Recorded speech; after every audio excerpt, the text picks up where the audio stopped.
Assalamualaikum warahmatullahi wabarakatuh. Kembali lagi di channel saya Fauzan Azima. Pada kesempatan kali ini saya akan menjelaskan sedikit mengenai search and sort, atau bisa juga disebut dengan pengurutan dan pencarian pada Java. Oke, langsung saja.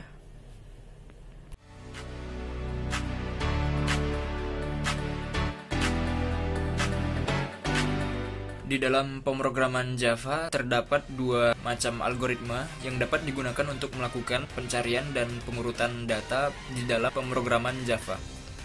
Algoritma ini dinamakan dengan algoritma searching dan algoritma sorting. Yang pertama ada algoritma sorting. Sorting adalah proses menyusun elemen-elemen dengan tata urut tertentu, dan proses tersebut terimplementasi dalam bermacam aplikasi. Terdapat beberapa macam algoritma sorting, antara lain yaitu insertion sort, selection sort, merge sort, atau bisa juga disebut dengan pola divide and conquer. Yang pertama akan kita bahas mengenai insertion sort. Salah satu algoritma sorting yang paling sederhana adalah algoritma insertion sort. Algoritma insertion pada dasarnya memilah data yang akan diurutkan menjadi dua bagian, yang belum diurutkan dan yang sudah diurutkan. Elemen pertama diambil dari bagian array yang belum diurutkan dan kemudian diletakkan sesuai dengan posisinya pada bagian lain dari array yang telah diurutkan. Langkah ini dilakukan secara berulang hingga tidak ada lagi elemen yang tersisa pada bagian array yang belum diurutkan. Algoritma sorting berikutnya adalah selection sort. Selection sort adalah memilih elemen dengan nilai yang paling rendah dan menukar elemen yang terpilih dengan elemen ke I. Nilai dari I dimulai dari 1 ke N, di mana N adalah jumlah total elemen dikurangi 1. Kemudian ada pula algoritma sorting dengan pola divide and conquer. Beberapa algoritma mengimplementasikan konsep rekursi untuk menyelesaikan permasalahan. Permasalahan utama kemudian dipecah menjadi submasalah. Kemudian solusi dari submasalah akan membimbing menuju solusi permasalahan utama.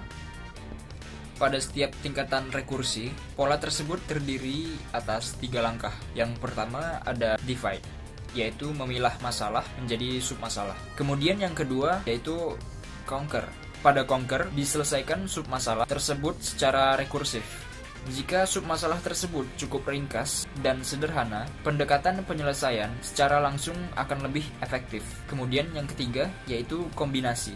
Pada tahap ini dikombinasikan solusi dari submasalah yang akan membimbing menuju penyelesaian atas permasalahan utama.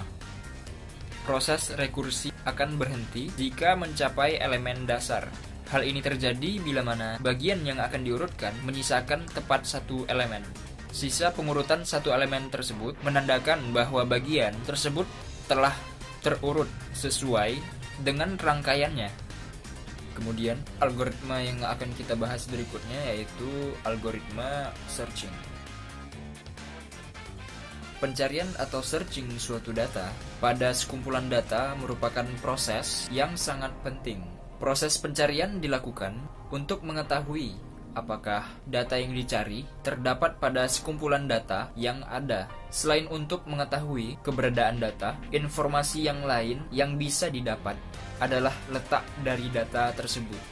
Adapun jenis pencarian atau searching yaitu pertama pencarian beruntun atau sequential search. Kemudian ada pencarian bagi dua atau binary search.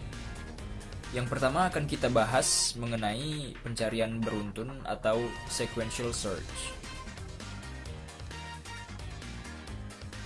Sequential search dapat dilakukan pada data yang belum terurut maupun yang sudah terurut. Pencarian dilakukan dengan melakukan penelusuran data satu persatu. Kemudian dicocokkan dengan data yang dicari. Jika tidak sama, maka penelusuran dilanjutkan. Jika sama, maka penelusuran dihentikan. Berarti data telah ditemukan. Langkah-langkah pencarian pada sequential search atau pencarian beruntun, yaitu misalkan terdapat beberapa data. Kemudian kita ingin mengetahui apakah ada data yang spesifik pada sekumpulan data tersebut. Maka dilakukan pencarian dengan mencocokkan setiap nilai data dari awal sampai data terakhir dan berhenti bila data sudah ditemukan. Kemudian ada pencarian bagi dua atau binary search.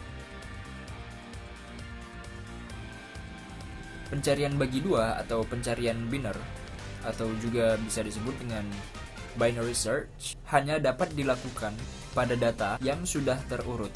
Bila data belum terurut dan akan dilakukan pencarian menggunakan metode ini, maka terlebih dahulu harus diurutkan. Untuk data yang besar, metode ini lebih efektif dibandingkan dengan metode pencarian beruntun atau sequential search. Adapun proses pencarian pada binary search atau pencarian bagi dua, misalnya terdapat sekumpulan data, kemudian kita akan mencari data yang ini. Langkah pertama adalah mengurutkan data, kemudian pencarian data dilakukan dari tengah. Baris bilangan dibagi dua bagian. Bagian yang lebih kecil dari data yang dicari diabaikan. Pencarian dimulai dari tengah, maka data ini ditemukan. Oke, mungkin cukup sekian video dari saya. Apabila kalian menyukai video ini, silahkan like, comment, dan subscribe untuk video-video menarik lainnya. Dan bagi kalian yang masih menonton video ini, saya ada sedikit pesan. Jangan lupa pakai masker, selalu sedia sanitizer, dan jaga pola makan agar badan tidak over. Terima kasih atas perhatiannya. Assalamualaikum warahmatullahi wabarakatuh. See ya.